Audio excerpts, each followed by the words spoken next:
तो मार्वल का next big threat है कैंग द कॉन्करर, जिसे कि हमने लोकी सीरीज में देख रखा है और आने वाले Ant Man and the Wasp Quantumania में हम कैंग द कॉन्करर को देखने वाले हैं। तो उससे पहले आपको कैंग द कॉन्करर के बारे में कुछ चीजें जानने की जरूरत है, जिससे आप मूवी देखते टाइम कैंग के साथ अच्छे से कनेक्ट हो पाओ। तो आज की इस वीडियो में हम यही जानने वाले हैं कि कैंग द कॉन्करर कौन है, यानी कैंग की ओरिजिन स्टोरी जानने वाले हैं।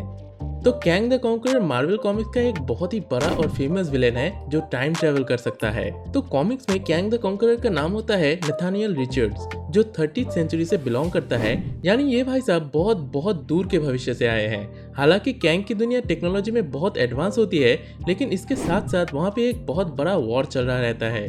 तो इतना समझ लो कि नथानियल रिचर्ड्स फ्यूचर के अर्थ से आया है और अपनी जिंदगी से बोर हो जाने के कारण वो टाइम ट्रेवल करता है और हजारों साल पीछे पास्ट में इजिप्ट जाता है। और कैंग की शिप बहुत टेक्नोलॉजी में एडवांस होने की वजह से वहाँ के लोग डर जाते हैं, क्योंकि उन्होंने ऐसा कुछ कभी नहीं देखा था। और इसी चीज का फायदा उठा के नथानियल रिचर्ड्स यानी कैंग ने उन पर राज करना शुरू कर दिया था। यानी उसके नाम के हिसाब से उसने पहली बार कॉमिक्स में इजिप्ट को कॉन्करर किया था और इसके बाद नथानियल रिचर्ड्स ने अपना नाम बदलकर रामाटूथ रख लिया। तो अगर आपको लग रहा है कि रिचर्ड्स वर्ड ये कुछ सुना है, तो कॉमिक्स में रीड रिचर्ड्स यानी मिस्टर फैंटास्टिक का भी टाइटल रिचर्ड्स है, लेकिन कॉमिक्स में कैंग का कनेक्शन रीड रिचर्ड्स के साथ है या नहीं, इसके बारे में कुछ ज्यादा बताया नहीं गया है। लेकिन कई लोगों का यह मानना है कि नथानियल रिचर्ड्स मिस्टर फैंटास्टिक यानी रीड रिचर्ड्स के पर पोते हैं। लेकिन इसके अलावा भी कैंग को डॉक्टर डूम का डिसेंडेंट भी बताया जाता है, लेकिन इस चीज को लेकर कोई कंफर्मेशन नहीं है। इसके बाद रामाटूथ फैंटास्टिक फोर और डॉक्टर स्ट्रेंज के साथ भी लड़ चुका है और उन्हें हराया भी है, लेकिन इस सब के बाद वो फिर से बोर हो जाता है और 20th सेंचुरी में आने का प्रिपरेशन लेता है, जिससे वो एवेंजर्स के साथ लड़ाई कर सके, यानी सीधे शब्दों में कहूँ तो एवेंजर्स को तंग कर सके अपने बोरियत को मिटाने के लिए। लेकिन यहाँ पे रामाटूथ की टाइम मशीन 20th सेंचुरी की जगह 40th सेंचुरी में चली जाती है, जहाँ पे वॉर चल रही होती है। उस वॉर में बहुत से एडवांस वेपन्स थे, लेकिन कोई भी उन वेपन्स के एक्चुअल पोटेंशियल को यूज नहीं कर पा रहा था, जिस चीज को रामाटूथ देखते ही समझ गया था और रामाटूथ ने उन्हें उन वेपन्स की असली पोटेंशियल को यूज करना सिखाया था। और यही वो पॉइंट है जहाँ पे वो अपना नाम रामाटूथ से चेंज करके कैंग द कॉन्करर रखता है और 40th सेंचुरी को कॉन्कर करता है। हाँ, वो लिटरली 40th सेंचुरी को कॉन्कर कर लेता है, लेकिन इसके बावजूद भी वो बोर हो जाता है और डिसाइड करता है कि वो 20th सेंचुरी में जाएगा जहाँ पे एवेंजर्स हैं। और 20th सेंचुरी में जाने के बाद वो एवेंजर्स से लड़ाई करता है, लेकिन इस लड़ाई में एवेंजर्स को कैंग के बारे में कुछ पता ना होने की वजह से वो इस लड़ाई को हारने लगते हैं और आखिर में कैंग एवेंजर्स को कैद कर लेते हैं और 20th सेंचुरी को कॉन्कर करना स्टार्ट करता है। लेकिन कैप्टन की हेल्प से एवेंजर्स फिर से रियूनाइट होते हैं और कैंग को हराते हैं और उसे फिर से अपने टाइम में वापस भेज देते हैं। यहाँ तक चीजें सिंपल थी, क्योंकि एक ही कैंग टाइम में आगे पीछे हो रहा था, लेकिन इसके बाद मार्वल वालों ने चीजों को और कॉम्प्लिकेटेड करना शुरू किया।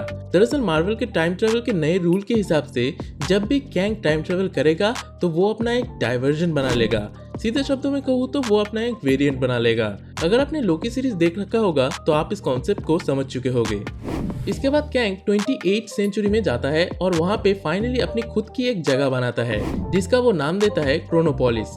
अब ये क्रोनोपोलिस नाम की जगह टाइम और स्पेस से अलग रहता है, यानी यहाँ पे टाइम का कोई इफेक्ट नहीं होता। तो आखिर में इतने सारे कैंग बार बार टाइम ट्रेवल करने की वजह से मार्वल की टाइमलाइन में 1000 लाख करोड़ कैंग्स एग्जिस्ट करने लगे थे और इसी वजह से सभी कैंग्स ने मिलके काउंसिल ऑफ कैंग्स नाम की एक जगह को बनाया, जहाँ पे सभी कैंग्स आके अपने अपने मामलों को डिस्कस करते थे। और इसी काउंसिल ऑफ कैंग्स में एक कैंग अपने आप को प्राइम कैंग का नाम देता है और ये दो अलग अलग कैंग्स के साथ मिलके बाकी सभी कैंग्स को मारना शुरू कर देता है। हाँ, टाइम ट्रेवल थोड़ा कंफ्यूजिंग है और आखिर में प्राइम कैंग अपने बाकी दोनों साथी में से एक को मार देता है और दूसरे को मारने के कगार पे होता है। वैसे समय में वहाँ पे आता है द इमॉर्टल्स और इसके बाद इमॉर्टल्स प्राइम कैंग को लिम्बो में ले जाता है। तो देखो, इमॉर्टल्स असल में कैंग का अल्टीमेट फॉर्म है और वही सभी कैंग्स की डेस्टिनेशन है। चलो इसे थोड़ा डिटेल में समझते हैं। असल में इमॉर्टल्स को बस इतना समझ लो कि वो शांति प्रिय आदमी है, यानी उसे खून खराबा और पसंद नहीं, चाहे उसने पास्ट में हजारों लाखों करोड़ों लोगों के खून बहाया हो, लेकिन अब उसे इसमें मजा नहीं आता और इसीलिए वो पीसफुल आदमी बन जाता है और सब चीजों को छोड़ के यानी काउंसिल ऑफ कैंग्स को छोड़ के उसे रेवोना के हाथ में दे देता है और वो निकल लेता है टाइम को स्टडी करने। हाँ, रेवोना रेनस्लेयर कॉमिक्स में कैंग की लव इंटरेस्ट होती है, लेकिन उस पर कभी और बात करेंगे। तो इसके बाद इमॉर्टल सब कुछ छोड़ छाड़ के वो टाइम में घूम रहा होता है और तभी उसके सामने टाइम कीपर्स आते हैं। कॉमिक्स में टाइम कीपर्स रोबोट नहीं है, दे एक्चुअली एग्जिस्ट। और इमोर्टल्स को वो कहते हैं कि वो सभी टाइमलाइन को एक करेगा और उसे समान रेखा में यानी एक टाइमलाइन में रख के अनंत काल के लिए उनके मुताबिक कंट्रोल करेगा और ये उसका काम होगा। तो लोकी के फाइनल एपिसोड में दिखने वाला ही हू रिमेन्स असल में और कोई नहीं, इमोर्टस था।